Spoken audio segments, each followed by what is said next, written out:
बिस्मिल्लाहिर्रहमानिर्रहीम। अस्सलामु अलैकुम वरहमतुल्लाहि वबरकातुहू। मेरे प्यारे दोस्तों, मैं रबिया नासिर आपको अपने यूट्यूब चैनल पर तहे दिल से खुश आमदीद कहती हूँ। अमृतसर शहर के मशहूर कस्बे होशियार नगर को जाते हुए रास्ते में सिख जमींदारों का एक गांव खापड़ खेड़ी पड़ता है। इस गांव में एक सिख जमींदार करम सिंह काफी ज़रई ज़मीन का मालिक था।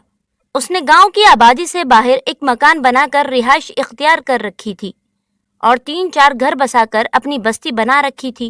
एक दफ़ा का जिक्र है कि मैं और मेरे वालिद, बुजुर्गवार मरहूम जो हकीम थे, और मेरा छोटा भाई, हम तीनों अमृतसर से बैसाखी की मंडी के बाद अपने गांव राजाताल की तरफ आ रहे थे।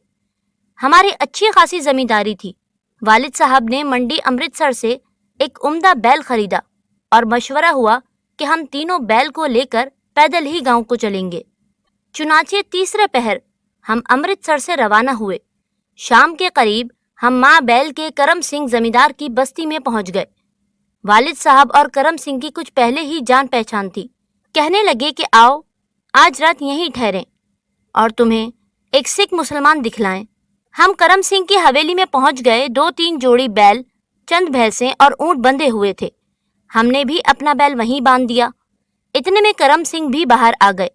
सलाम दुआ के बाद हमारे बैल को चारा डालकर वो हमें अपने रिहायशी मकान में ले गए।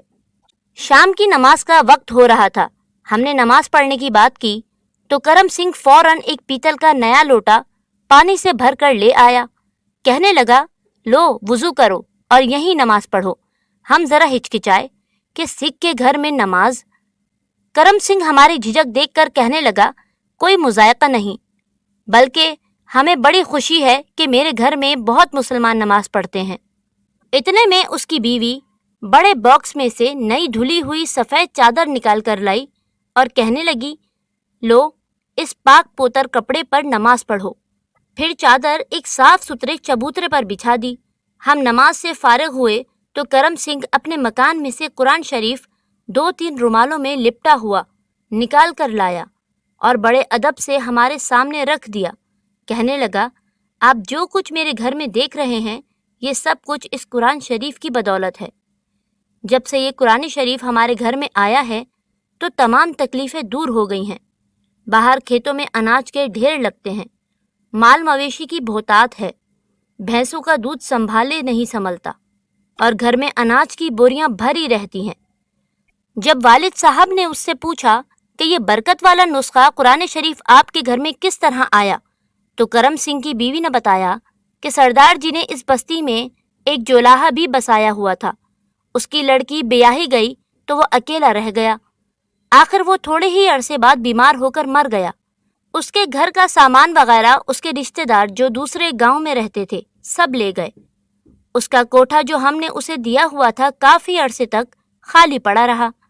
अरसे के बाद एक दिन मैं यूं ही कोठे के अंदर फिर रही थी कि कच्ची दीवार में एक ताक में गर्दो गुबार से लटा हुआ एक बोसीदा सा रुमाल नजर आया जिसमें कुछ लिपटा हुआ मालूम होता था।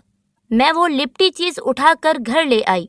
गर्दो गुबार झाड़ कर रुमाल खोला तो देखा कि एक किताब है। सरदार जी बाहर से आए तो किताब देखते ही कहने लगे, ये तो मुसलमानों का कुरान है। फिर हम दोनों को कुदरतन इस कुरान शरीफ की तरफ ज़्यादा ख्याल हो गया। हमने उसे खोलकर एक-एक वरक को गर्दो गुबार से साफ किया, 2 नए रेशमी रुमाल लाकर उनमें लपेटा, खुशबू लगाई और मकान में ऊंची जगह पर बड़े अदब से रख दिया। हमारी शेरवार भैंस बड़ी कड़वी थी, दूध दोहने नहीं देती थी। दूसरे तीसरे दिन पकड़कर बांध कर दूध निकालते, मगर शाम को आराम से भैंस ने दूध दे दिया और पहले से काफ़ी ज़्यादा दूध दिया।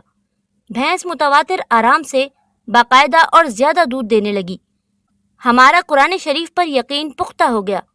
हम हर हफ्ते कुरान शरीफ को नीचे उतार कर रुमाल खोल कर साफ करते, खुशबू लगाते और अदब के साथ वहीं ऊंची जगह रख देते थे। उस वक्त से आज तक हमारा यही दस्तूर है। अब हमारे घर में धन बरस रहा है। इस कदर बरकत और रौनक हुई है कि किसी चीज़ की कमी नहीं रही। बरकत वाला कुरान शरीफ मरते दम तक हमारे साथ रहेगा। हम 1 लाख रुपए के इवज़ भी किसी को ये नेमत देने पर तैयार नहीं। काश मुसलमान बाअमल होते और इस सिख को کوئی سمجھانے والا ہوتا تو وہ یقیناً اسلام قبول کر لیتا۔